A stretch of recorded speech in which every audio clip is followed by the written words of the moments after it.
Yesterday, we heard about the Italian woman forced by an order obtained by her doctors to have a caesarean and then by local services to give up her baby. And earlier we met Mum. The mum left devastated after social services turned up whilst she was in labour to take her baby away. Well, such shocking cases pose the question whether social services are, in some instances, too quick to act in removing children from their mothers. Here to answer just that, social worker Joanna Nicholas and agony aunt Denise Robertson. And welcome, both of you. Welcome. So how many children are you forcibly snatching? It happens very, very, very rarely. And when it does happen, what we see when you actually see the facts, it is often very different from how it's reported by parents. We heard in that story from yesterday, the Italian lady, and also from Kelly, who was here this morning. So you're talking about baby snatching, you're talking about forced caesareans. It seems medieval. It does, Philip, but unfortunately it's very often the way it's portrayed by some aspects of the media, and when you look at the reality, what we have to do is ultimately we have to protect children.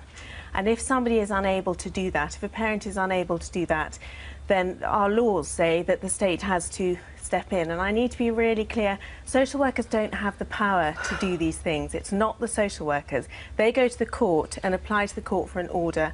The court will hear from all parties and then the court makes the decision. Denise. I can't really believe what I'm hearing. If it happens very rarely, why am I besieged by letters? Why do I have midwives approaching me in the street to tell me how much they resent people coming into the labour ward? In one instance, she said, before I had delivered the afterbirth. And I'm sorry, it is not happening rarely. Let me just read you this.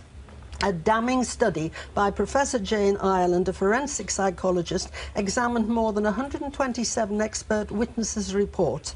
She said they were poorly produced by clinicians who no longer practice but earn their living entirely as professional expert witnesses. And it goes on to say MPs are saying they write precisely what social workers want to read. You say people go to court. The court, the family courts, rubber stamp what social workers say. I think that a good social worker cannot be valued in rubies, but something is going wrong. Children are being routinely taken, and then you say the media hears from the parents. No, they don't, because the parents are gagged by an order from the court obtained by social services. People are screaming out about this. Something is going wrong, and it is, you can't forever hide behind the mantra of damned if we do and damned if we don't. Okay, just a few facts there. First of all, the court is not rubber stamping what social workers want to do. I work in the courts. The court is a process whereby they'll listen to all the parties. The child will be represented. Very often what the local authority wants to happen is thrown out by the court because the court says it doesn't meet the threshold. It happens extremely rarely that children are removed in an emergency. In the past it happened a lot more often, and then I'd like to think that people have learnt from that, because it's not the right way to do it unless you absolutely have to. It happens extremely rarely. And the thing about parents is that if you have your child taken away, it must be one of the worst things that could ever happen to you. And people will change what's happened in their mind to try and make it okay. I could give you so many examples of people I've worked with over the years who've had children taken away, and I've heard them tell their story to other people, and it's changed because the facts are too hard to bear. And what about what Denise just said there, where you can't rely on saying damned if you do, damned if you don't? I mean, we were talking about the media there and how you say they portray half the story. There's other facts there that cannot be reported. But is it stories, you know, such as those high-profile cases like Baby P, when they're in the paper, does that put you under unnecessary pressure, where sometimes you act too hastily? The trouble is you can't, yes, you might be able to, social workers might be able to act too hasty in going to the court, but then that's why you've got the court there, you've got the safety net, you've got the child represented, you've got the parents represented. But they're shrouded in mystery. It's like, it is like MI5, you know, it's shrouded in mystery. You don't know what's going on, and the child you can't get to the facts, we don't understand. The child is protected by a guardian. The child has to be protected. The child has a guardian who is probably an ex-social worker. And if it's all so rosy, Joanna, why does a social worker write to me and say, I won't do child protection anymore, the mothers are on a hiding to nothing? I'm absolutely not saying it's all rosy. Of course it isn't. But all I would say is that we are working with very, very vulnerable people, adults and children.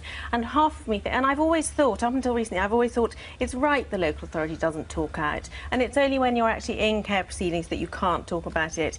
But the local authority doesn't, because they are there to protect the children and the vulnerable adults. And I've always thought that's right. And then, particularly this week, there's been such distortion of reality and such emotion used and such inaccuracies reported by some aspects of the media, and it's made me change my view, because then one local authority did come out and they gave the timeline, and when you read it you understand why people have to take these actions. It's a horrible thing to do, it's a really horrible thing to be part of, but you have to protect children, and some parents are not able to do that. I don't want to say too much about the Italian case. We don't know. But two things I will say. One is that social workers make great play about a child's ethnic origins. Why isn't that baby being adopted in Italy, where it belongs? And the other thing is, if a British woman had gone over there for 2 weeks on a course, been detained, had a cesarean, without her consent, and had her baby taken away to be adopted, we would be standing outside the Italian embassy. I am ashamed of my country at the moment. OK, well, I mean, we don't know all the facts. What the local authority has said is that they went to Italy and they interviewed family, they looked for family members there. Is it that we need to look at the other end of this? So instead of, because like you say, children, as horrible as it is, but they do have to be removed if it's in the right circumstances. We all agree on that. Absolutely. Is it the other end then? Is it the appeal? Is it that if you suddenly go, this is wrong, why does that not happen quicker and easier? Because you have to think about why children are removed in the first place. And very often parents will say, well, I'll change, I'll stop taking drugs, I'll stop this, I'll stop that. But if you've already, if you're 2 years down the line, and what they've done is they've speeded up the process because there's been so much delay, once a decision, a long-term decision has been made for that child, you don't want to overturn that, because it might be that child is very well established, very often with another family member, and then what will happen is the mother might say, yes, well, now I'm dry, I haven't drunk for 2 years, and then the baby might, or the child might go back to her, and then she starts drinking again, and then you've got that disruption all over again for the child. That's the difficulty. Joanna, we have got the senior judge, Mr. Justice Mumby, saying several times in the last few weeks, bad things are happening, we have to root them out. Why won't you admit bad things are happening? I'm not saying... There's wonderful things going on, and good social workers are doing wonderful things. It's important to say... But bad things are happening too. Of course, but I think it is important to say that we don't hear about the good things. We don't hear about the many, many cases where social services got it right. Yeah, but there is, obviously, as Denise points out, you know, there are recurring issues here, whether it's Victoria Climbié or Daniel Pelker or Keanu Williams, and there are children that have been let down. And that's the case where it wasn't even a sort of secret abuse. It was obvious for everyone to see, and everybody missed it. Yep. And so when it's glaringly obvious, you think, how can you appear to pick on a mother who's in bed having a baby, yet miss a glaring case like that where everyone's pointing out that there's abuse? Yeah, and that's a very fair point, Philip, but it's never as simple as that. First of all, just to be absolutely clear, social workers, we never go to court before a baby is born, because an unborn baby has no legal status. So it's not social workers who are going to court to make a mother have a cesarean. That doesn't happen. It doesn't work like that. It's adult protection. That's a completely different thing.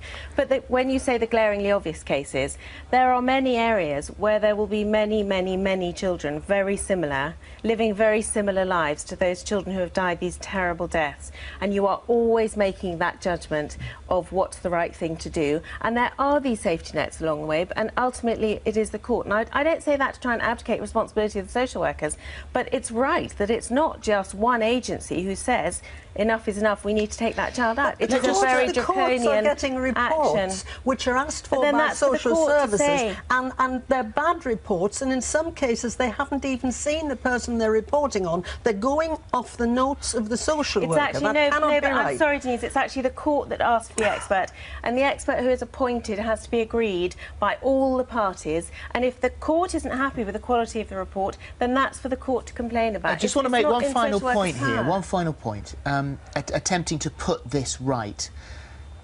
Do you lack good people on the ground? Is there a problem with retention because the good ones leave because they get battered in the way they're getting battered at the moment? And the new ones that come in, are they skilled on paper but not on the ground? A combination of all of those things. Of course, there are some very good newly qualified social workers. The trouble is they are working in an environment where, and it always sounds so weak saying it, but when you talk to frontline social workers, they will talk about their caseloads. You're working with 50 children. You're in court with half of those cases. You are working at an impossible level, and ultimately you're feeling that you're not doing a good enough job and you're not keeping children safe, and that is a horrible way to work. So what happens is those people leave. And we have a very high turnover of staff, and none of that is good for children. Absolutely talk about the errors, of course, but let's have it balanced. We don't need all the emotion. What we need is the hard facts. If there are bad people, weed them out. Absolutely. If we're discussing this because it reaches the pinnacle of a big story in the newspaper. Yes. You guys are working with it on the ground every day. Yeah. So if you were to attempt to put it right, as Denise is insisting it has to be put right, how is it put right? What do you need? More people? More money? What you need is more people. You need the experienced people to stay, and in order for that to happen, you need to give them a realistic workload, you need to support them, and you've got to have the right number of social workers doing the job. We don't have enough. And I always say that if we as a society really value our most vulnerable children, and not just at these peak times, then we should resource the people who are working with them. In some countries, social workers are viewed very differently because they are there seen as supportive, and that's a huge amount of work that they do that we never hear about. Final 10 seconds. A proper appeals procedure with the legal profession doing its job properly. There are only a handful of lawyers in this country who really fight for their clients in the family courts. Thank you both. Thank you. Thank you very much indeed.